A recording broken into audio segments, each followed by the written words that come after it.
The morning session we were meditating from the chapter 18 of Matthew's Gospel. మత్తయి సువార్త 18వ అధ్యాయం నుండి ఈ ఉదయకాలం మనం ధ్యానం చేశాం. The morning session what we were meditating was each child of God he enter into the kingdom of God by faith. ప్రతి దేవుని బిడ్డ విశ్వాసము ద్వారానే పరలోక రాజ్యంలో ప్రవేశిస్తాడు అని ఉదయకాలంలో మనం ఆలకించాం. And he becomes, as a child he enter into the kingdom. ఒక బిడ్డను పోలిన వాడై అనగా చిన్న పిల్లవాని వలె తాను పరలోకంలో ప్రవేశిస్తాడు అన్న సంగతి మనం ప్రస్తావించుకున్నాం. And what I mentioned in the last session, it is a discourse about the church. గత ధ్యానములో నేను చెప్పిన సంగతులు ఏంటంటే సంఘమును గురించిన ధ్యానాన్ని లేక ప్రసంగానాన్ని నేను తెలియచేశాను. When I say church, it is about the life within the church community. సంఘము అని నేను చెప్పినప్పుడు ఇది సమూహము లేక సమాజము అని మనం ప్రస్తావించుకున్నాం. And the basic needs to enter into that kingdom, the church, the internal kingdom our Lord Jesus Christ established, the basic need is to have that humility. పరలోక రాజ్యంలో ప్రవేశించాలి అంటే ఉండవలసిన ప్రాథమికమైనటువంటి అవసరత ఏంటంటే అదే దీనత్వము తగ్గించుకొనుట అని మనం ఆలకించాం. And the second aspect was the dependency. రెండవది ఆధారపడడం అని మనం చెప్పుకున్నాం. And when our Lord brought a little child in front of the disciples, he had the two aspects to say. మన ప్రభువైన యేసుక్రీస్తు వారు ఒక చిన్న బిడ్డను శిష్యుల ఎదుటకు తీసుకొని వచ్చినప్పుడు ఆయన చెప్పడానికి రెండు సంగతులు కలిగి ఉన్నాడు. And he was, first of all, the first aspect was as a human child. మొట్టమొదట మానవ సంబంధమైన బిడ్డగా ఆయన ప్రస్తావించాడు. And that was the absolute dependency. అది మానవ సంబంధమైన బిడ్డగా ప్రభువు మీద ఆధారపడడం. And the second aspect was as the children of God. రెండవది దేవుని పిల్లలు. And we saw the different names which used for a believer. ఒక విశ్వాసికి ఉపయోగించబడిన వివిధ రకాలైన పేర్లను కూడా మనం చూసాం. And all titles are connected with as a child. ఈ పేర్లన్నీ కూడా పసిబిడ్డకు లేక చిన్న పిల్లలకు సంబంధించినవి. And when thereafter we saw how a person, when he accepts Jesus Christ as the personal savior, he enters into that family by simple faith through repentance. ఆ తదుపరి ఒక వ్యక్తి యేసు ప్రభునందు కేవలం విశ్వాసముంచుట ద్వారానే ఆ కుటుంబంలో ప్రవేశిస్తాడు అని మారు మనసు ద్వారా అని మనం చెప్పుకున్నాం. But the other factor is about the dependence is the conversion part. తర్వాత ఆధారపడము అనగా మనము మార్పు చెందవలసిన అవసరత ఉంది అని కూడా ప్రస్తావించుకున్నాం. The conversion is we can't leave it from the repentance. మార్పు పొందడము అనేది మారు మనస్సుతో మనం విడిచిపెట్టేది కాదు. The repentance is being sorry for the sin. మారు మనస్సు అంటే పాపము విషయమై క్షమాపణ చెందడం లేక బాధపడడం. But the conversion is the expression of the will. కానీ మార్పు చెందడము అనేది మనం ఏ మార్గములో ఉన్నామో ఆ మార్గములో మన స్పందనను సూచించడమే మార్పు చెందుట అంటారు. And he takes a turn around through repentance. He call upon the name of the Lord and enter into the kingdom of God. అతడు మారు మనసు పొంది దేవుని నామమున పిలిచి పరలోక రాజ్యంలో ప్రవేశిస్తాడు. And the second component which what I said is the recognition of the spiritual bankruptcy. నేను రెండవ సంగతి ఏంటంటే ఆత్మీయమైన పతన స్థితిని గుర్తించడం. And the third thing what I said last time, it was the meekness. నేను చివరిగా చెప్పినటువంటి మూడవ సంగతి ఏంటంటే అది నమ్రత లేక సాత్వికం. When I say I am absolutely bankrupt, I am agreeing or I am accepting the fact that I am poor in spirit. నేను ఆత్మీయంగా పతనమైపోయాను అంటే నేను ఆత్మ విషయంలో చాలా నిస్సహాయుడిగా ఉన్నాను అని అంగీకరిస్తూ ఉన్నాను. And the poor in spirit that focuses on my sinfulness. ఆత్మ విషయంలో నిస్సహాయ స్థితిలో ఉన్నాను అంటే అది నా పాపము మీద గురిని చూపిస్తూ ఉంది. But the other thing is the meekness. తర్వాత సంగతి సాత్వికం. Through my meekness, I focuses on the holiness of God. నా సాత్వికాన్ని బట్టి, నా నమ్రతను బట్టి దేవుని పరిశుద్ధత మీద నేను గురి కలిగి ఉంటాను. And totally I accept the fact that I am with my own capability, I can't enter into that kingdom, enter into that fellowship or relationship with the holy God. పరిశుద్ధునైన దేవునితో నా యొక్క సామర్థ్యము ద్వారా నేను ఆయనతో సంబంధాన్ని కలిగి ఉండలేను, పరలోక రాజ్యంలో ప్రవేశించలేను అని చెప్పడమే ఆ సాత్వికం లేక నమ్రత.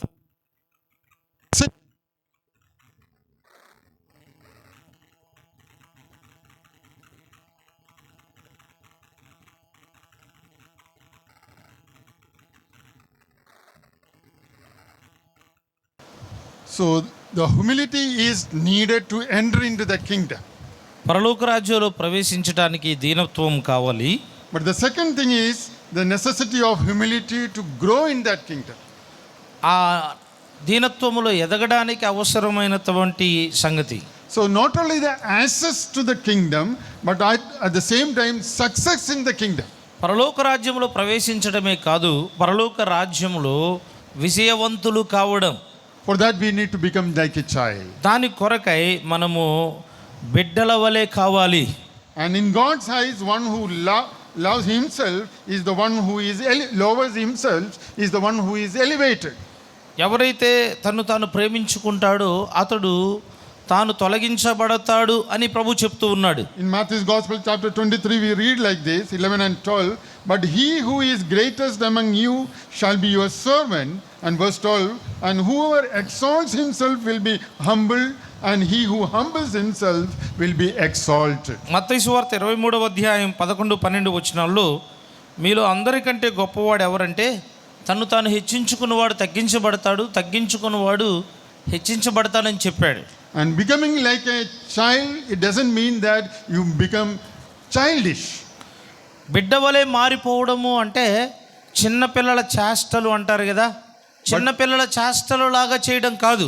But if you become like childlike. అంటే చిన్న బిడ్డ యొక్క జీవితం ఎలా ఉంటుందో అలాంటి జీవితాన్ని కలిగి ఉండడం. So what our Lord is saying, the greatness is measured by the humility. మన ప్రభు ఏం చెప్తూ ఉన్నాడు అంటే మన గొప్పతనము అనేది మన దీనత్వాన్ని బట్టి చెప్పబడుతుంది లేక కొలవబడుతుంది. Not by pride, గర్వాన్ని బట్టి కాదు, not by egoism, లేకపోతే అతిశయాన్ని బట్టి కాదు, but humbling myself before the Lord. ప్రభు ఎదుట నన్ను నేను తగ్గించుకొనుట ఆధారముగా. Only an empty vessel can fill by the Lord. కేవలం ఖాళీ పాత్ర మాత్రమే ప్రభు చేత నింపబడుతుంది. He can fill that empty vessel with his gifts. ప్రభు తన కృపావరాల చేత ఆ ఖాళీ పాత్రను నింపుతాడు. And one who enters into that kingdom, he has that capacity to be obedient and the desire to be obedient. ఎవరైతే ఆ పరలోక రాజ్యంలో ప్రవేశిస్తారో తను తాను తగ్గించుకునే సామర్థ్యాన్ని తాను కలిగి ఉంటాడు, తగ్గించుకోవాలనే ఆ కోరికను కూడా కలిగి ఉంటాడు. And Matthew's Gospel chapter 7:21 we read like this, not everyone who says to me Lord, Lord shall enter the kingdom of heaven, but he who does the will of my Father in heaven, he will be willing to make a public confession. మత్తయి సువార్త 7:21 ఇలా వ్రాయబడింది, ప్రభువా ప్రభు అని పిలుచు ప్రతివాడు పరలోక రాజ్యంలో ప్రవేశింపడు గాని పరలోకమందున్న నా తండ్రి చెప్పు ప్రకారం చేయువాడే ప్రవేశించును అన్నాడు. So he will be willing to make that confession to desire and follow the Lord. ప్రభువుని అనుసరించాలి అనే కోరిక అట్టి ఇచ్చను అతడు కనుపరుస్తాడు, దానికి అంగీకరిస్తాడు. And another aspect is we will be aware of our need to be self-denied. తన్ను తాను ఉపేక్షించుకుంటాడని కూడా చెప్పాడు. Matthew's Gospel 10:38 and 39. మత్తయి సువార్త 10వ అధ్యాయం 38-39 వచనాల్లో ఆ మాటను మనం చూస్తాం. And there it's written like this, and he who does not take his cross and follow after me is not worthy of me. తన సిలువనెత్తుకొని నన్ను వెంపడింపని వాడు నాకు పాత్రుడు కాడు అన్నాడు. And verse 39 it says, he who finds his life will lose it, and he who loses his life for my sake will find it. తన ప్రాణము దక్కించుకుని వాడు దాన్ని పోగొట్టుకును గాని నా నిమిత్తము తన ప్రాణమును పోగొట్టుకుని వాడు దాన్ని దక్కించుకొనును అన్నాడు. So to grow in the kingdom, The necessity aspect is the humility. కాబట్టి పరలోక రాజ్యంలో ప్రవేశించాలి అంటే అవసరమైన సంగతి ఏంటి అంటే తగ్గించుకోవడం. And lastly, in that subject, which what I want to say is, our Lord is marking that humility. అదే అంశంలో చివరిగా నేను చెప్పాలనుకున్న మాట ఏంటంటే మన దీనత్వాన్ని ప్రభు గుర్తించేవాడుగా ఉన్నాడు. And Lord want you all to understand that He is marking your humbleness. మనమందరము ఆ సంగతిని ఎరగాలి అని ప్రభు కోరుతున్నాడు. అదేంటంటే మన దీనత్వాన్ని ప్రభు గుర్తిస్తూ ఉన్నాడు. Chapter 18 verse 5 we read like this. 18వ అధ్యాయం 5వ వచనంలో మనం ఇలా చదివాం. And whoso shall receive one such little child in my name, he receiveth me. ఇలాంటి ఒక బిడ్డను నా పేరట చేర్చుకున్నవాడు నన్ను చేర్చుకొనును అన్నాడు. Our Lord is saying he is receiving me. ఇక్కడ ప్రభు అంటున్నాడు అతడు నన్ను చేర్చుకుంటూ ఉన్నాడు. So our Lord is saying accept a child. కాబట్టి ఆ సమయం ఏదో ప్రభు తెలియచేస్తూ ఉన్నాడు. Value the child. ఎందుకు బిడ్డగా ఉండాలి? Love the child. బిడ్డను ప్రేమించాలి And serve the child. బిడ్డను సేవించాలి. And it is for the human child as well as the believer in the children of God. అది మానవ సంబంధమైన బిడ్డను అదే సమయంలో విశ్వాసి అయిన విశ్వాసిని. And what about you and me now? మరి నీ గురించి నా గురించి ఏంటి? How is our humility? మన దీనత్వం ఎలా ఉంది? In Psalm 18 verse 35 it says like this. 18వ కీర్తన 35వ వచనంలో ఇలా వ్రాయబడింది. Your gentleness has made me great. నీ యొక్క జ్ఞానమే నన్ను గొప్పగా చేసెను అనే మాటలు మనకి కనబడుతూ ఉన్నాయి. Just remember about our Lord's humility. మన ప్రభు యొక్క దీనత్వాన్ని దయచేసి జ్ఞాపకం చేసుకోండి. The one who was equal with God. దేవునితో సమానమైనటువంటి కుమారుడు. And he left his all glory in heaven. ఆయన తన సమస్త మహిమను వీడాడు. And he came to this sinful world. ఆయన ఈ పాప భరితమైన లోకంలోనికి వచ్చాడు. Manifested in flesh. తన్ను తాను శరీరంలో ప్రత్యక్షపరుచుకున్నాడు. And he became like you and me. ఆయన నీలాగా నాలాగా మారిపోయాడు. And he humbled himself. ఆయన తన్ను తాను తగ్గించుకున్నాడు. And in Philippians we read even to the point of death, the death on the cross of Calvary. Philippi పత్రికలో మనం చదువుతాం శిలువ మరణము పొందినంతగా ఆయన తండ్రికి విధేయత చూపాడు. So what is humility? It does not mean that I am not worthy anything. సాత్వికము అంటే దాని అర్థం అసలు వీరిలో ఏ యోగ్యత లేదు, వీరు తగ్గించుకున్నారంటే వీరెందుకు ఉపయోగం లేదు అని కాదు. I can't do anything. వారు ఏమి చేయలేరని కాదు. That is a false humility. అది సరికానటువంటి దీనత్వం. But true humility is knowing yourself. నిజమైన దీనత్వం ఏంటి అంటే నిన్ను నీవు తెలుసుకోవడమే, accepting yourself, నిన్ను నీవు పురికొల్పుకోవడమే, and your best for the glory of God. నీవు దేవుని మహిమ కొరకై నిన్ను నీవు తగ్గించుకోవడం. And James chapter 4 verse 10 says, humble yourselves in the sight of the Lord and he will lift you up. యాకోబు పత్రిక 4వ అధ్యాయం 10వ వచనంలో చెప్పబడింది, ప్రభు దృష్టికి మిమ్మల్ని మీరు తగ్గించుకొనుడి, అప్పుడు మీరు హెచ్చించబడతారు అని చెప్పబడింది. And we will come to the second topic from this chapter. ఈ అధ్యాయం నుండి రెండవ అంశానికి మనం వద్దాం. The verses from 5 to 9 again, verses 5 and till 9 we'll read it again. మత్తయి సువార్త 18వ అధ్యాయం 5వ వచనం నుండి 9వ వచనం వరకు మనం చదువుదాం. గమనించండి. మత్తయి సువార్త 18వ అధ్యాయం 5వ వచనం నుండి 9వ వచనం వరకు. మరియు ఇలాంటి ఒక బిడ్డను నా పేరట చేర్చుకున్నవాడు నన్ను చేర్చుకును, నాయందు విశ్వాసముంచు ఈ చిన్నవారిలో ఒకనిని అభ్యంతరపరచువాడెవడో వాడు మెడకు పెద్ద తిరుగటు రాయి కట్టబడిన వాడై మిక్కిలి లోతైన సముద్రములో ముంచివేయబడుట వానికి మేలు. అభ్యంతరము వలన లోకమునకు శ్రమ, అభ్యంతరములు రాక తప్పవు కానీ ఎవని వలన అభ్యంతరము వచ్చునో ఆ మనుషునికి శ్రమ. కాగా నీ చెయ్యి అయినను నీ పాదమైనను నిన్ను అభ్యంతరపరచని ఎడల దాన్ని నరికి నీ యొద్ద నుండి పారవేయుము. 2 చేతులను 2 పాదములను కలిగి నిత్యాగ్నిలో పడవేయబడు కంటే కుంటివాడుగాను అంగహీనుడుగాను జీవములో ప్రవేశించుట నీకు మేలు. నీ కన్ను నిన్ను అభ్యంతరపరిచిన ఎడల దాన్ని పెరికి నీ యొద్ద నుండి పారవేయము. 2 కన్నులు కలిగి అగ్నిగల నరకములో పడవేయబట్టు కంటే ఒక కన్ను కలిగి జీవములో ప్రవేశించుట నీకు మేలు. May the Lord add his blessing upon the reading of the scripture. చదవబడిన లేఖన భాగాల మీద ప్రభు తన ఆశీర్వాదం ఉంచును గాక. So the first topic is a person enter into the kingdom as a child. మొదటి అంశం ఏంటి అంటే ఒక వ్యక్తి ఒక పసిబిడ్డలాగా పరలోక రాజ్యంలో ప్రవేశిస్తాడు. The second lesson is all of us in the kingdom should be treated as a children. రెండవ పాఠం ఏంటి అంటే పరలోక రాజ్యంలో ఉన్న వారందరూ చిన్న పిల్లలుగానే వారు వ్యవహరించబడతారు. Mutual caring among the children. చిన్న పిల్లల మధ్య జాగ్రత్తను మనం చూస్తాం. At the same time, the danger of causing a fellow Christian to sin. అదే సమయంలో తోటి క్రైస్తవుడు పాపములో పడుట వెనుక ఉన్న ప్రమాదము కూడా మనకి కనబడుతూ ఉంది. I believe many fathers and mothers here, you all have the children, your feeling towards your children, I can imagine it. ఇక్కడ చాలామంది తల్లిదండ్రులు ఉన్నారని నేను నమ్ముతున్నాను. మీ పిల్లల పట్ల మీకున్న భావోద్రేకాలను నేను ఊహించుకోగలను. Our children are precious to us.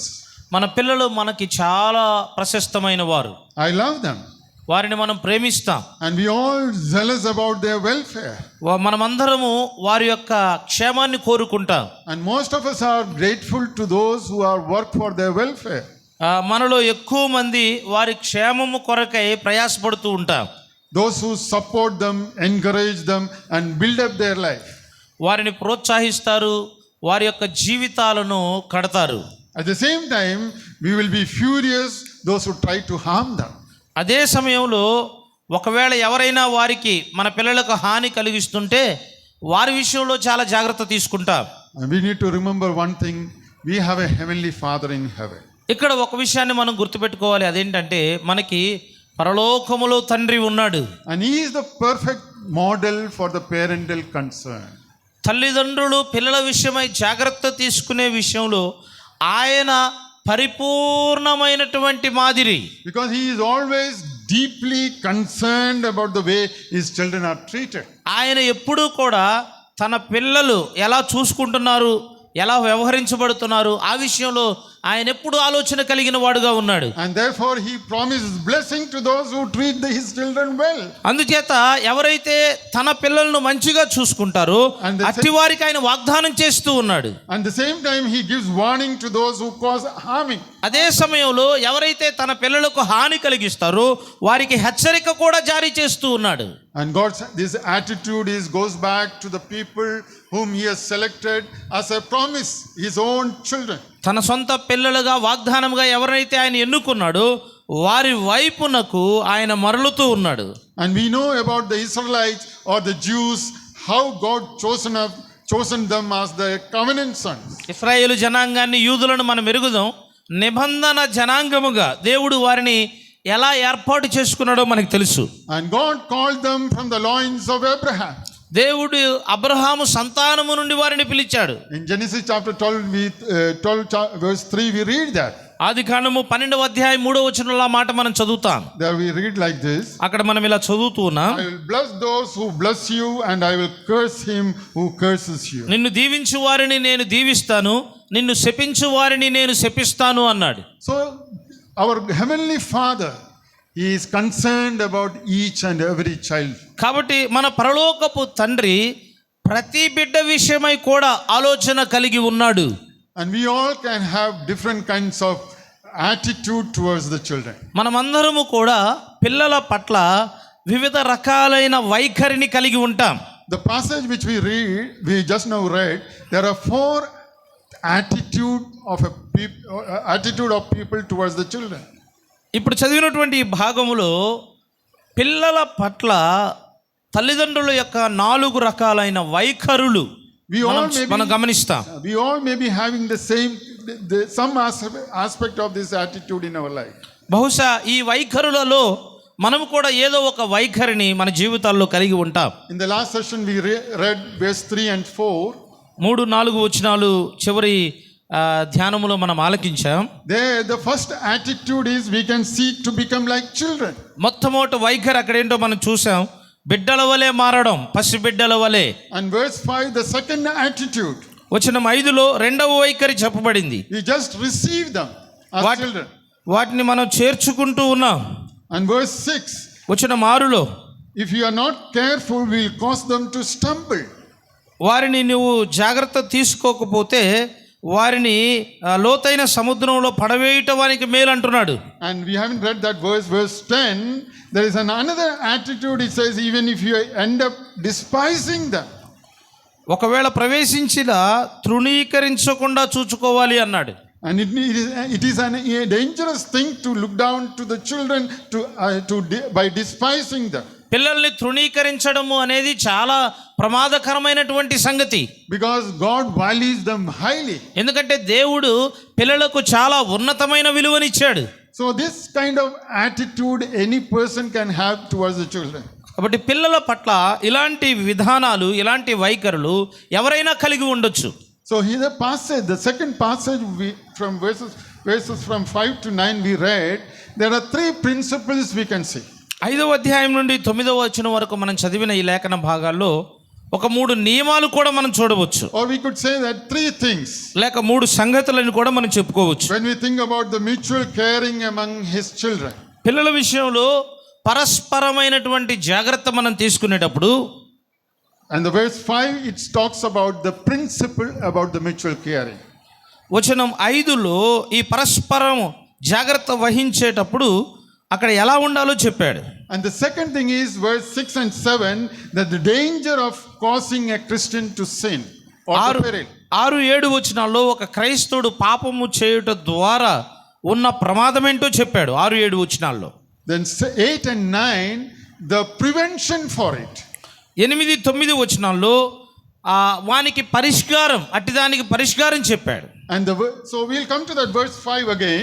వచనం 5కు మరలా మనం తిరిగి వద్దాం. It talks about the principle. ఇక్కడ నియమాన్ని మాట్లాడుతూ ఉన్నాడు. There our Lord says, whoever receives one little child like this in my name receives me. ఇలాంటి ఒక బిడ్డను నా పేరట చేర్చుకునేవాడు నన్ను చేర్చుకొనును అని ప్రభు చెప్తూ ఉన్నాడు. So what is the basic truth in it? ఇక్కడ ఉన్నటువంటి పునాది సంబంధమైన సత్యం ఏంటి? The basic truth of this verse is that it is impossible to separate Christ from his people. అంటే క్రీస్తు ప్రభు వారిని తన ప్రజల నుండి వేరు చేయడము అనేది అసాధ్యం. Whatever affects believers, it affects him.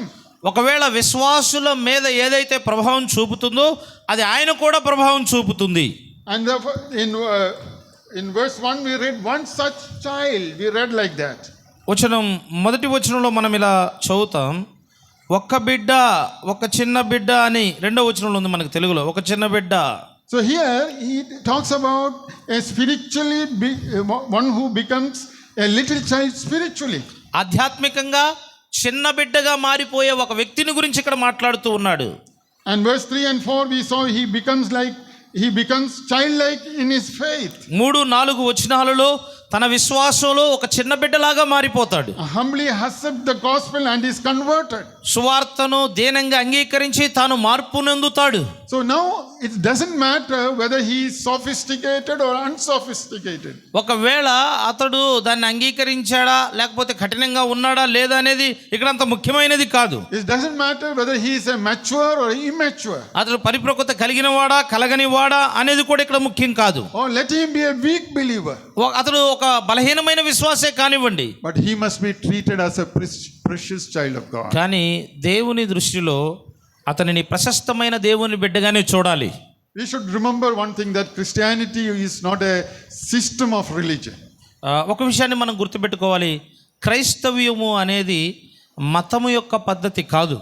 It is a redeemed people who are reunited with God through his son Jesus Christ. తన కుమారుడైన యేసుక్రీస్తు ప్రభు ద్వారా ఏకము చేయబడిన విమోచించబడిన జనాంగమే క్రైస్తవులు. They not only follow Jesus' teaching but follow Jesus himself. వారు కేవలం యేసుక్రీస్తు ప్రభు వారి బోధనలను అనుసరించడం కాదు, స్వయంగా యేసుక్రీస్తు వారిని అనుసరిస్తారు. These children are identified with him. ఇదిగో ఈ పిల్లలు క్రీస్తుతో పాటు గుర్తించబడుతూ ఉన్నారు. And in 1 Corinthians 12:27 we read, Jesus Christ is the head and they are the body. కొరింథీ మొదటి పత్రిక 12వ అధ్యాయం 27వ వచనం మనం చదివితే యేసుక్రీస్తు ప్రభువారు శిరస్సుగా ఆ బిడ్డలు ఆయన శరీరముగా ఉన్నారు. And John 15:5 we read, he is the vine and they are the branches. యోహాను సువార్త 15:5 ఆయన ద్రాక్షావల్లి, ఆ బిడ్డలు తీగలు అని మనం అక్కడ చదువుతాం. And Revelation 21 we read, he is the bridegroom and we are the bride. ప్రకటన గ్రంథం 21 ఆయన అనగా పెండ్లి కుమారుడిగా ఉన్నాడు, మనము సంఘము పెండ్లి కుమార్తెగా ఉన్నాం. And Jesus affirmed this reality to his disciples. యేసు ప్రభువారు తన యథార్థతను ఆయన శిష్యులకు కనపరిచాడు. In Luke's Gospel 10:16 we read like this. లూకా సువార్త 10:16 మనం ఇలా చదువుతాం. He who hears you hears me. చెవులు గలవాడు వినుగాక అన్నాడు.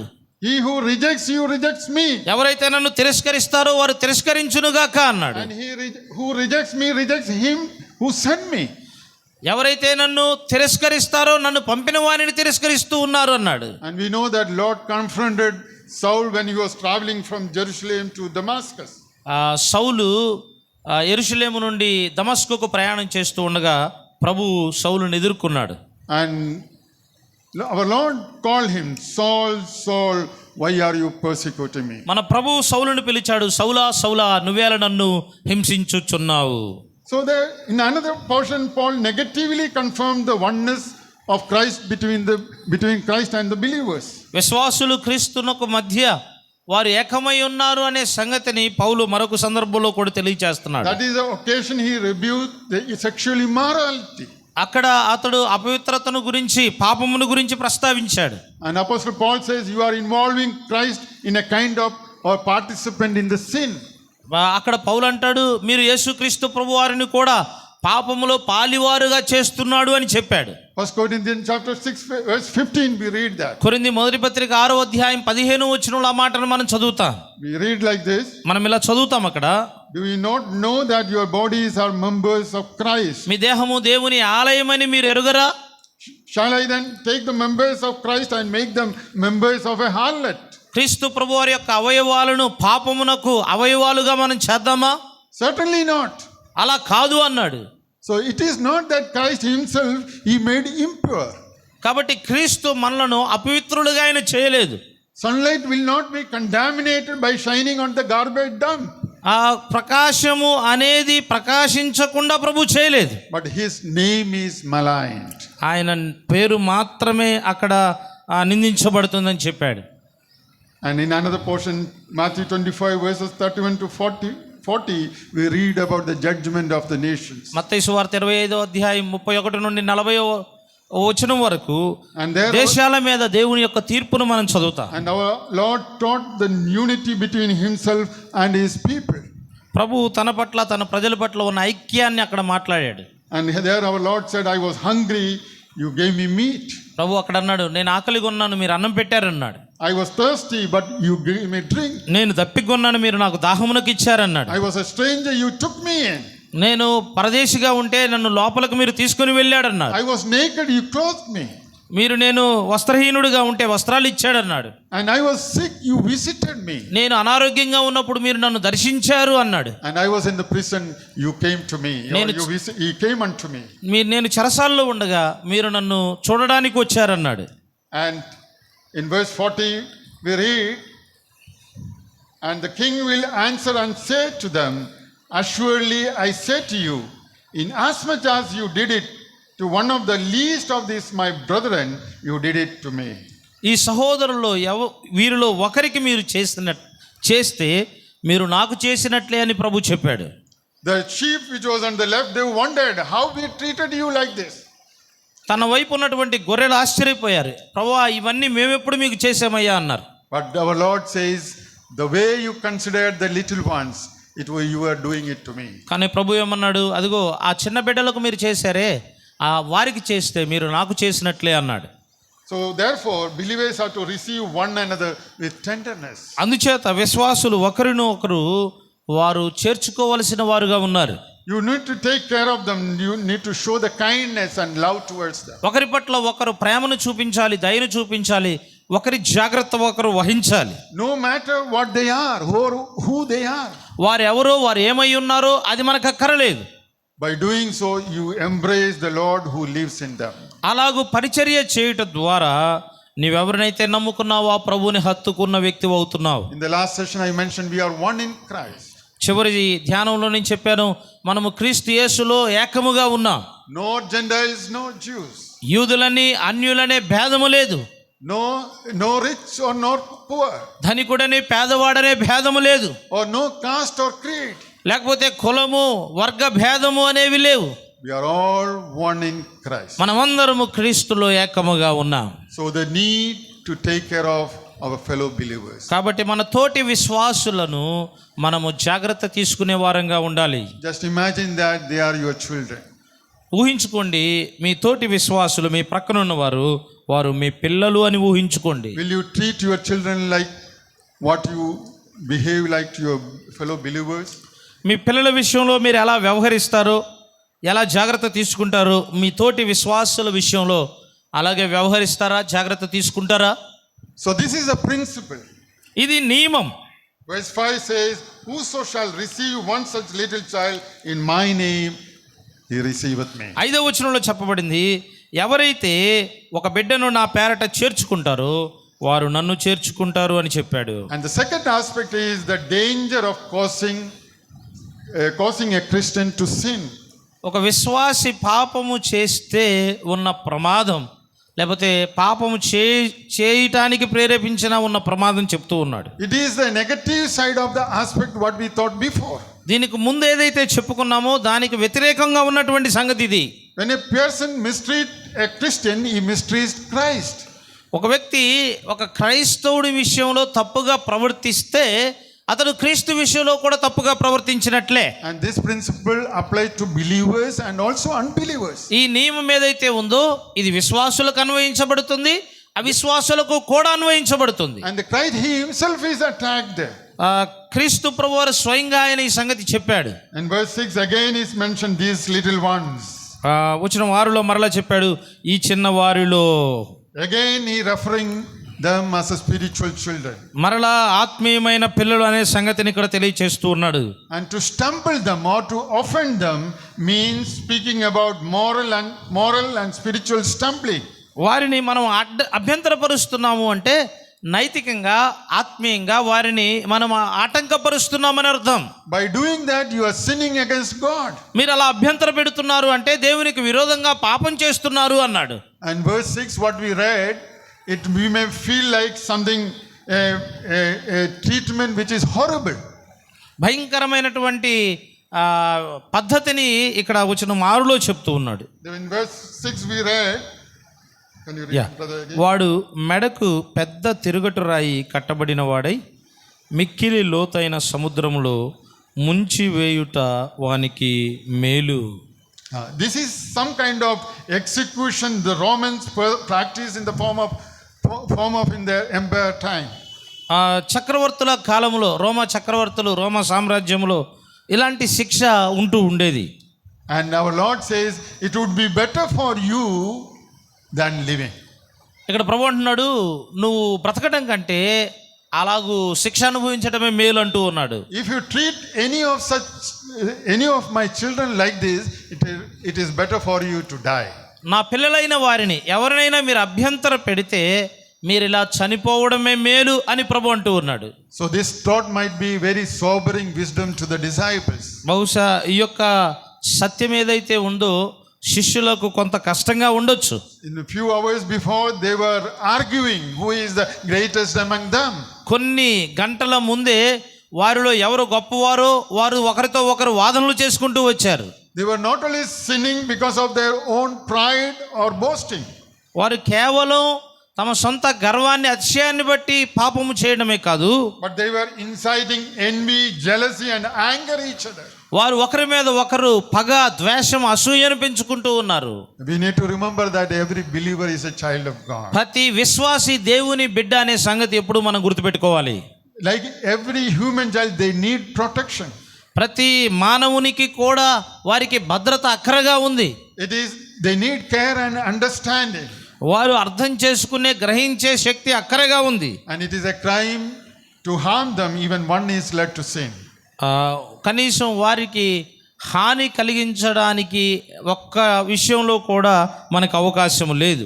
To ruin the character of a saint is a sin. అలాంటి స్వభావాన్ని కనపరచడము అనేది పాపము అని చెప్పాడు ఇక్కడ. And wrong accusation, it is heinous in the God's sight. సరైన వైఖరి మనది కాకపోవడం అది దేవుని దృష్టిలో పాపం. Why in the church the believers doing so? ఎందుకు విశ్వాసులు అలా చేస్తూ ఉన్నారు? It is to defend their own actions. ఎందుకంటే వారి క్రియలను వారు నియంత్రణ చేసుకోలేక అలా చేస్తూ It ఉన్నారు. is to magnify the fault of others. ఇతరుల యొక్క తప్పిదాలు చూపించడానికి అలా చేస్తూ ఉన్నారు. Just think about our life in the church or in the assembly we are. సంఘములో ఏ సంఘములో మనం ఉన్నామో అక్కడ మన జీవితాన్ని ఒకసారి ఆలోచన చేయండి. We know about Adam and Eve, their life in the ఆదాము beginning. హవ్వలు వారి జీవితం ఆరంభంలో ఎలా ఉందో మనకు తెలుసు. When Adam sinned, he was quick to accuse Eve and even the Creator. ఆదాము పాపము చేసినప్పుడు తన భార్య మీద నేరం మోపటం అంతకు మించి సృష్టికర్త మీదే నువ్విచ్చిన ఈవిడ అన్నాడు. ఆమె మీద ఆయన మీద నేరం మోపడానికి ప్రయత్నం చేశాడు. And that sin he willfully committed. అతడు ఇష్టపూర్వకంగానే పండు తిన్నాడు, పాపం చేశాడు. In Genesis chapter 3 we read like this, the woman whom you gave to be with me, she gave me of the tree and I ate. ఆదికాండము 3వ అధ్యాయం 12వ వచనంలో నీవు నాతో పాటు ఉండడానికి ఇచ్చిన ఈ స్త్రీ ఆ పండును నాకు ఇచ్చింది అని చెప్పాడు. Prophet Zechariah declared that whoever harms God's people Israel, God said, touches the apple of his eye. ప్రవక్త అయిన జకర్యా చెప్పాడు, ఇశ్రాయేలును ముట్టువాడు దేవుని లేక యెహోవా కనుగుడ్డును ముట్టినట్లే అన్నాడు. Zechariah chapter 2 verse 8 we read. జకర్యా గ్రంథం 2వ అధ్యాయం 8వ వచనంలో ఆ మాట మనం చదువుతాం. So the idea is whoever harms God's people, he pokes finger in the God's eye. కాబట్టి ఎవరైతే దేవుని పిల్లలకు హాని కలిగిస్తారో వారు దేవుని కన్నుని ఏలుతో గుచ్చుతూ ఉన్నారు. This causes serious irritation to the sovereign God. ఇది సార్వభౌమైన అధికారం కలిగిన దేవునికి చాలా క్లిష్టంగా ఉన్నటువంటి సంగతి. And that is the reason Bible speaks so forcefully against the false teachers. అందుకనే దేవుని వాక్యము అబద్ధ బోధలకు విరోధంగా మాట్లాడుతూ ఉంది. Not only they believe certain principles or certain doctrines, వారు కొన్ని నియమాలు కొన్ని సిద్ధాంతాలు దుర్బోధకులు నమ్మడమే కాదు, not only they practice evil and tempt others, వారు చెడును ఆచరించి ఇతరులను శోధించడమే కాదు, by practicing it they including the God's saints, they are tempting them to sin. వారు అలాగూ ఆచరించడం ద్వారా దేవుని పిల్లలను కూడా దానిలో పాలిభాగస్తులను చేసి పాపము చేయడానికి శోధిస్తూ ఉన్నారు. So how we treat our fellow believers in the local assembly is very important. స్థానిక సంఘాలలో మన తోటి విశ్వాసులతో మనము ఎలా వ్యవహరిస్తున్నాము అనేది చాలా ప్రాముఖ్యమైనది. So to lead them to sin, it is irritating the Almighty God. ఒకవేళ వారిని మనం పాపములోనికి నడిపిస్తూ ఉంటే సర్వశక్తి కలిగిన దేవుని మనం ఇబ్బంది పెడుతూ ఉన్నాం. There are many ways we stumble, we make people to stumble. చాలా విధానాలలో ప్రజలను మనం అభ్యంతర పెడుతూ ఉంటాం. One is the directly tempting others to sin. కొన్నిసార్లు ఇతరులు పాపం చేయడానికి నేరుగా మనం అభ్యంతర పెడుతూ ఉంటాం. And Satan and evil can use even the believers. విశ్వాసులు కూడా సాతానును చెడును వారు ఉపయోగిస్తారు. And Eve is the classic example for it. దానికి హవ్వ ఒక మంచి మాదిరిగా ఉంది. He tempted another person to sin, succumbed to Satan first. మొట్టమొదట ఆవిడ పాపం చేసింది, మరొక వ్యక్తి పాపం చేయడానికి ఆమె శోధించింది. And thereafter immediately he seduced Adam into sin, into joining her disobeying. వెంటనే ఆదాము కూడా ఆ అవిధేయతలో పాలు పంపులు పొందడానికి హవ్వ ప్రేరేపిస్తూ ఉంది. What about in the Old Testament Aaron, another person? అహరోను పాత నిబంధనలో మరొక వ్యక్తి, అతని గురించి ఏంటి? The first high priest who caused the whole Israel to commit sin. ఇశ్రాయేలు జనాంగమంతా పాపము చేయడానికి ప్రేరేపించిన మొట్టమొదటి ప్రధాన యాజకుడు. He molded a golden calf and made them to worship it. అతడు ఒక బంగారపు దూడను చేసి ఇశ్రాయేలులందరూ పూజించేటట్లుగా చేశాడు. And there are such many examples directly tempting the God's people to commit sin. దేవుని ప్రజలు పాపము చేయడానికి నేరుగా శోధించేటువంటి ఉపమానాలు బైబిల్లో చాలా ఉన్నాయి. Another way to commit others to stumble is causing them to stumble indirectly. మరొక పద్ధతి, అభ్యంతర పెట్టే మరొక పద్ధతి ఏంటంటే పరోక్షంగా. In Ephesians chapter 6, verse 4, we read Apostle Paul asking the parents. ఎఫెసీ పత్రిక 6వ అధ్యాయం 4వ వచనంలో పౌలు తల్లిదండ్రులతో చెప్తున్నాడు. He wants the parents saying, fathers, do not provoke your children to wrath, తండ్రులారా మీ పిల్లలకు కోపము రేపవద్దు అని పౌలు చెప్పాడు. but bring them up in the training and admonition of the Lord. అయితే వారిని క్రీస్తు యందు భయములో పెంచండి అని చెప్పాడు. So causing stumble indirectly, how it happens? కాబట్టి పరోక్షముగా అభ్యంతర పెట్టడం, పాపము చేసేటట్లుగా చేయడం, ఇది ఎలా జరుగుతుంది?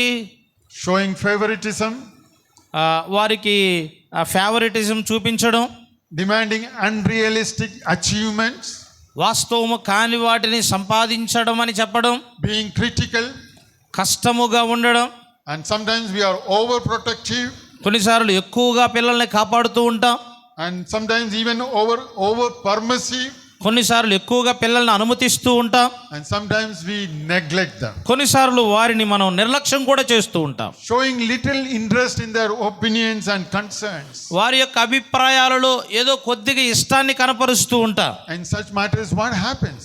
అలాంటి విషయాల ద్వారా ఏం జరుగుతుంది? Children often rebel against the parents, పిల్లలు చాలాసార్లు తల్లిదండ్రుల మీద తిరుగుబాటు చేస్తారు. against the parents' beliefs and moral standards. They అలాగే rebel against. తల్లిదండ్రుల విశ్వాసం మీద, వారి మాదిరి మీద కూడా పిల్లలు అయిష్టంగా ఉంటారు. Even in our case, into our spouses and friends. మన జీవిత భాగస్వాముల విషయంలో, మన స్నేహితుల విషయంలో కూడా అలాగే జరుగుతుంది. In the case of co-workers and fellow church members. సంఘములో విశ్వాసుల మధ్య, పనులు చేసే వారి మధ్య We cause them to stumble indirectly. వారు పరోక్షముగా మనం వారిని అభ్యంతర పెడుతూ ఉంటాం. How? ఎలాగా? Being insensitive, జ్ఞానయుక్తంగా లేకపోవడం, unloving, ప్రేమించకపోవడం, the unkind ways. వారి పట్ల దయా కనికరము చూపకపోవడం, So tempting them to stumble. అలాగూ చేయుట ద్వారా వారు అభ్యంతర పడేటట్లుగా శోధిస్తూ ఉన్నాం పరోక్షంగా. A third way of stumbling is through sinful example. మూడవ విధానం ఎలాగ అభ్యంతర పెడతాము అంటే పాపభరితమైన ఉదాహరణలు. Without saying a single word. ఒక్క మాట కూడా పలకం. Setting examples both good and bad. మంచి మాదిరి అలాగే చెడు మాదిరి వారి ఎదుట ఉంచడం. Paul told Timothy in chapter 1 of 1 Timothy chapter 12 verse 12. Timothy మొదటి పత్రిక 4వ అధ్యాయం 12వ వచనంలో పౌలు అన్నాడు, Let no one despise your youth. నీ యవ్వన కాలమును బట్టి ఎవరును నిన్ను ద్వేషించకుండా ఉండకుండా చూసుకో. But be an example to the believers in word, in conduct, in love, in spirit, in faith and in purity. విశ్వాసములోను, పరిశుద్ధతలోను, ప్రేమలోను, వీటన్నిటిలో మాదిరిగా ఉండమని చెప్పాడు. Even the church leader, సంఘ నాయకులు కూడా, whether an elder, evangelist or Sunday school teacher, ఒకవేళ పెద్ద అయినా, లేకపోతే సువార్థికుడైనా, లేకపోతే సండే స్కూల్ టీచర్ అయినా, whatever the responsibilities you hold in the local assembly. స్థానిక సంఘాల్లో మీకు ఏ ఏ బాధ్యతలు ఉన్నాయో, So in your life you are an example for your children. మీ జీవితంలో మీ పిల్లలకు మీరు మాదిరిగా ఉన్నారు. You cannot escape from being an example. మాదిరిగా ఉండకుండా మనం తప్పించుకోలేం. For better or worse, consciously or unconsciously, you are becoming an example for them. మంచికైనా చెడుకైనా వారికి మనం మాదిరవుతూ ఉన్నాం. And they are given by God to take care of them. వారు దేవుని ద్వారా మనకి ఇవ్వబడ్డారు. వారి గురించి మనం జాగ్రత్త తీసుకోవాలి. You know what Gandhiji said once? ఒకసారి గాంధీజీ గారు ఏమన్నారో తెలుసా? I like your Christ, నేను క్రీస్తుని ఇష్టపడుతున్నాను, but I do not like your Christians. కానీ మీ క్రైస్తవులను నేను ఇష్టపడను అన్నాడు ఆయన. Because your Christians are so unlike to Christ. ఎందుకంటే క్రైస్తవులు క్రీస్తులాగా లేరు అన్నాడు. What a sad comment it is. ఇది నిజంగా ఎంత దుఃఖకరమైనటువంటి సమాచారం.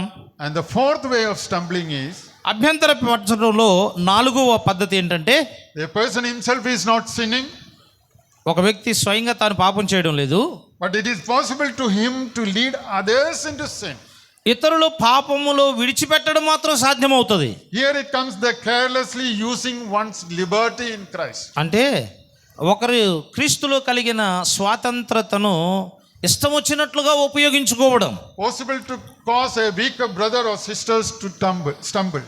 అలాగూ నువ్వు క్రీస్తులో నీకున్న స్వేచ్ఛను ఇష్టానుసారంగా ఉపయోగిస్తూ ఉంటే బలహీనులైన ఒక సహోదరుడైనా సహోదరి అయినా వారు అభ్యంతరపడటానికి ఈ సంగతులు కారణమవుతాయి. And this is a subject Paul covers in Romans chapter 14 and 1 Corinthians chapter 8. రోమపత్రిక 14వ అధ్యాయంలో, కొరింథీ మొదటి పత్రిక 8వ అధ్యాయంలో పౌలు ఈ అంశం గురించి అక్కడ మాట్లాడుతూ ఉన్నాడు. What is the issue they were facing?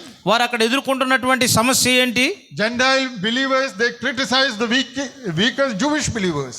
ఇదిగో అన్యులైనటువంటి విశ్వాసులు యూదులైన బలహీనమైన వారిని దూషిస్తూ ఉన్నారు. What was the reason, you know?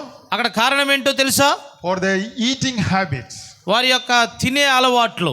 And for the Jewish believers, they criticize the weaker Gentile believers.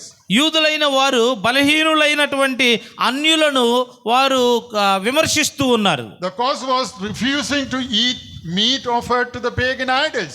ఇక్కడ కారణం ఏంటి అంటే అన్య దేవతలకు అర్పింపబడిన ఆహార పదార్థాలు భుజించకపోవడం. But you know what Paul said to the both the sides? ఇరువైపుల వారికి పౌలు ఏం చెప్పాడో తెలుసా? That we read like this: neither eating or no eating, more important is the conscience of the fellow believers. ఇదిగో నీవు తిన్నా తినకపోయినా, లేకపోతే అది అందులో ముఖ్యమైనది ఏంది అంటే నువ్వు తింటున్నావా తింటలేదా అని కాదు, కానీ నీ తోటి విశ్వాసికి అది అభ్యంతరము కలిగించకూడదు అన్నాడు. So we need to remember whether I am a cause for their stumbling. కాబట్టి మనం ఏం జ్ఞాపకం చేసుకోవాలి అంటే వారు అభ్యంతర పడడానికి ఒకవేళ నేను కారణమా అని జ్ఞాపకం చేసుకోవాలి. Let's think about your habits. మన అలవాట్ల గురించి ఆలోచన చేద్దాం. Think about your dress code. మన యొక్క వస్త్రధారణ గురించి ఆలోచన చేద్దాం. We can take out any example, multitude of examples. ఏ ఉదాహరణ అయినా మనం తీసుకోవచ్చు. అనేక రకాలైన ఉదాహరణలు మనం తీసుకోవచ్చు. It can cause them stumble spiritually. ఇది ఆత్మీయంగా వారికి అభ్యంతర కారణము కావచ్చు. And Jesus says anyone contributes to the stumbling of any of his child is better off to death. యేసు ప్రభువు వారు అంటున్నారు, ఈ బిడ్డల్లో ఎవరైనా సరే అభ్యంతరంగా ఉండేవారు చనిపోవడం మేలు అని ప్రభు అంటూ ఉన్నాడు. Another way to stumble is అభ్యంతర పెట్టడంలో మరొక విధానం ఏంటి అంటే stumbling someone or someone into sin by failing to lead them into righteousness. ఒక వ్యక్తిని నీతి మార్గంలో నడిపించడములో ఓడిపోవడం అదే అభ్యంతరం అవుతా. This is something happens to each one of us. ఇది మనలో ప్రతి ఒక్కరికి ఇది జరుగుతూ ఉంది.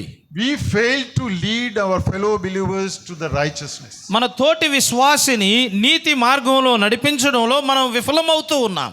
It is a tragic thing in many believers' home. The people are not getting the enough spiritual food even. చాలా క్రైస్తవ కుటుంబాలలో చాలామందికి ఆత్మీయమైన ఆహారం చాలినంత దొరకడం లేదు.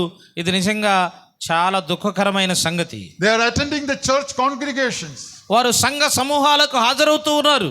But they are not able to lead them to the righteous, in the path of righteousness. అయితే వారు నీతి మార్గంలో నడిపించబడడం లేదు.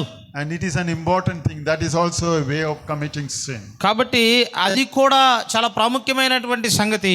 నీతి మార్గంలో నడిపించకపోవడం కూడా పాపము చేయడమే. Hebrews chapter 10 verse 24, it reads like this. Hebrew పత్రిక 10వ అధ్యాయం 24వ వచనంలో ఇలా వ్రాయబడింది. And let us consider one another in order to stir up love and good works.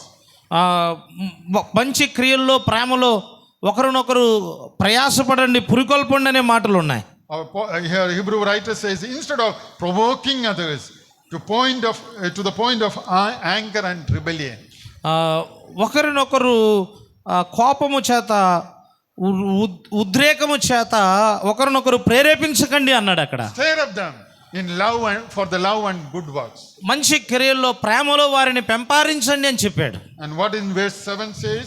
వచనం 7లో ఏం రాయబడింది? 18:7లో he says, woe to the world because of its stumbling blocks. అభ్యంతరము వలన లోకమునకు శ్రమ అన్నాడు. Woe is a word of curse or condemnation. శ్రమ అనేది అది శిక్ష లేక శాపాన్ని సూచిస్తూ ఉంది. The world is under God's curse. లోకము దేవుని శాపము కింద ఉన్నది. Not only because of its own sinfulness, కేవలం లోకం తన పాపాన్ని బట్టే కాదు, but because of its spiritual stumbling blocks. ఆత్మీయమైన అభ్యంతర కారణాలను బట్టి It puts parts of the stumbling blocks in the path of God's children. దేవుని పిల్లల యొక్క మార్గములో వారు అభ్యంతర కారణంగా ఉన్నారు. What are those things? అవేంటవి? It could be books or magazines, ఒకవేళ అవి పుస్తకాలు కావచ్చు, లేకపోతే మాసపత్రికలు కావచ్చు, movies and TV programs, అభ్యంతరంగా ఉండేవి మూవీస్ కావచ్చు, లేకపోతే టీవీ ప్రోగ్రాములు కావచ్చు, even commonly accepted practices and attitudes. లేకపోతే మన కొన్నటువంటి మన అలవాట్లు కూడా కావచ్చు. And this all mislead and corrupt those who belongs to God. ఇవన్నీ కూడా ఎవరైతే దేవునికి సంబంధించిన వారు ఉంటారో And- వారిని చెడు మార్గంలో నడిపిస్తూ ఉన్నాయి. The world is causing the sin traps for the believers. ఈ లోకము అనేది విశ్వాసుల వైపు ఈ పాపపు మార్గాలను చూపిస్తూ ఉంది. And verse 7, the second part says, 7వ వచనంలో 2వ భాగం చెప్తుంది, woe to that man whom the offense cometh. ఎవని వలన అభ్యంతరము వచ్చునో ఆ మనుషునికి శ్రమ అన్నాడు. Then the third point is, what is the prevention for it? ఇక్కడ 3వ సంగతి ఏంటంటే మరి దీన్ని ఎలా నియంత్రణ చేయాలి, దీనికి పరిష్కారం ఏంటి? In verse 8 and 9 we read that. 8-9 వచనాల్లో ఆ సంగతి మనం చదువుతాం. 8 and 9 can read. 8-9 వచనాలు మనం చదువుదాం. కాగా నీ చెయ్యైనను నీ పాదమైనను నిన్ను అభ్యంతరపరిచిన యెడల దానిని నరికి నీ యొద్ద నుండి పారవేయము. 2 చేతులను 2 పాదములను కలిగి నిత్యాగ్నిలో పడవేయబడుట కంటే కుంటివాడుగాను అంగహీనుడుగాను జీవములో ప్రవేశించుట నీకు మేలు. నీ కన్ను నిన్ను అభ్యంతరపరిచిన యెడల దాన్ని పెరికి నీ యొద్ద నుండి పారవేయము.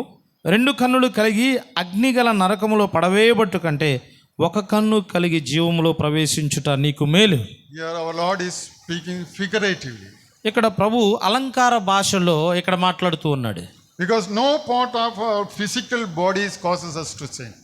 ఇక్కడ మన శరీరంలో ఏ అవయవము కూడా అది అభ్యంతరానికి కారణం కాదు. Removing any part of our body, it will not prevent us from sinning.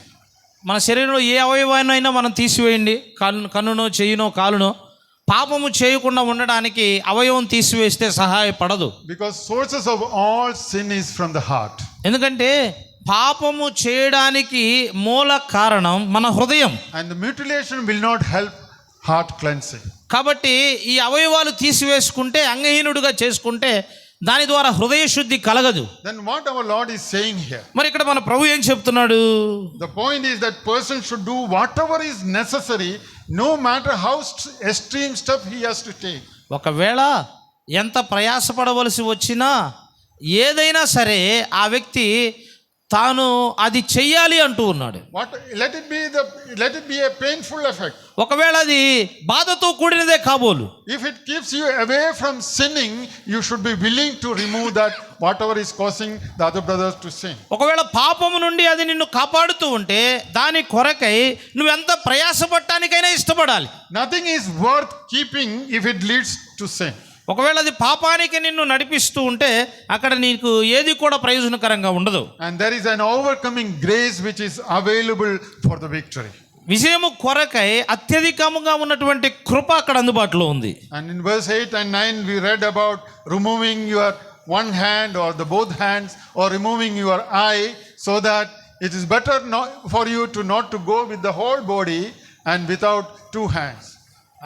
8వ వచనం 9వ వచనంలో with 2 hands. 2 కాళ్ళు 2 చేతులు రేక కన్నులు తీసివేయడం కంటే కూడా ఆ పరలోక రాజ్యంలో అవయవాలు లేకుండా ప్రవేశించడమే మేలు అనే మాటలు మనం గమనిస్తున్నాం. Here Jesus points the way of deliverance from the heart sin. ఇక్కడ పాపము నుండి విడుదల అనే సత్యాన్ని ప్రభు చూపిస్తూ ఉన్నాడు. And if the problem is with the heart, what is the use by plucking your eye or removing your hand? పాపము చేయడానికి సమస్య మన హృదయం అయితే Your మరి right మన eye, చేతునో కాలునో కన్నునో తీసేసుకుంటే ఉపయోగం ఏముంది? your right eye, if it is causing sin, after removing it, your left eye will cause you to make sin. ఒకవేళ నీ కుడి కన్ను పాపము చేయడానికి కారణమైతే ఈ కుడి కన్నును తీసివేసినాక ఎడమ కన్ను పాపము చేయడానికి నిన్ను ప్రేరేపిస్తుంది. And same thing in the case of hand. చేయి విషయంలో కూడా అంతే. So what our Lord was saying is figurative. మన ప్రభు ఏదైతే చెప్తున్నాడో అది అలంకార రూపంలో చెప్తూ ఉన్నాడు. The point, we should be willing to give up whatever is necessary, even most cherished things we possess. కాబట్టి మనము కలిగిన విలువైన వస్తువులే కాబోలు వాటిని ప్రభు కొరకు ఒకవేళ మనం అర్పించడానికి ఇష్టపడాలి. If that protects us from doing the evil or causes stumbling to my fellow believer, we should be willing to give it up. నా తోటి విశ్వాసిని అభ్యంతరపరచకుండా అది సహాయపడుతూ ఉంటే అది ఎంత ప్రయాసైనా కష్టమైనా కాబోలు దాన్ని మనం చేయడానికి సిద్ధం అవ్వాలి. For example, it might be your habit, as I said before. నేను ఇదివరకు చెప్పినట్లుగా ఒకవేళ అది మీ అలవాటే కావచ్చు, Maybe you are the situations in your life, ఒకవేళ అది నీ జీవితంలో పరిస్థితులే కాబోలు, the relationships you have in your life. లేకపోతే నీ జీవితంలో నువ్వు కలిగిన సంబంధాలే కాబోలు. These all things can causes you to stumble other brother. ఇవన్నీ కూడా వేరొక సహోదరుని అభ్యంతర పెట్టడానికి కారణం అవుతాయి. Our Lord is saying permanently forsake it. కాబట్టి మన ప్రభు ఏమంటున్నాడంటే సంపూర్ణంగా వాటిని విడిచిపెట్టమంటున్నాడు. Even if it causes figurative crippling in your life. ఒకవేళ అది నీ జీవితంలో అలంకార రూపంలో ఉన్నా సరే, It may cripple you financially. ఒకవేళ ఆర్థికంగా అది నిన్ను ఇబ్బంది కలిగించవచ్చు, It may cripple you socially. ఒకవేళ సామాజికంగా అది నిన్ను అభ్యంతరపరచవచ్చు, It may cripple you professionally. లేకపోతే నీ యొక్క ఉద్యోగములో అది నిన్ను అంగహీనుడిగా చేయవచ్చు. In any other way. ఏ కోణములైనా కావచ్చు. Our Lord says it is better than being cast into eternal fire, hell forever. మన ప్రభు ఏమంటాడంటే నిత్య అగ్నిగుండంలో పడవేయబడుట కంటే అవయవాలు కలగకపోవడమే మేలు అంటూ ఉన్నాడు. Paul said in 1 Corinthians chapter 9 verse 27. కొరింథీ మొదటి పత్రిక 9 verse 27. 9:27లో పౌలు ఇలా I అంటున్నాడు, discipline my body and bring it into subjection. నా యొక్క శరీరమును నేను నలగగొట్టుకొనుచు లోపరుచుకొనుచున్నాను అన్నాడు.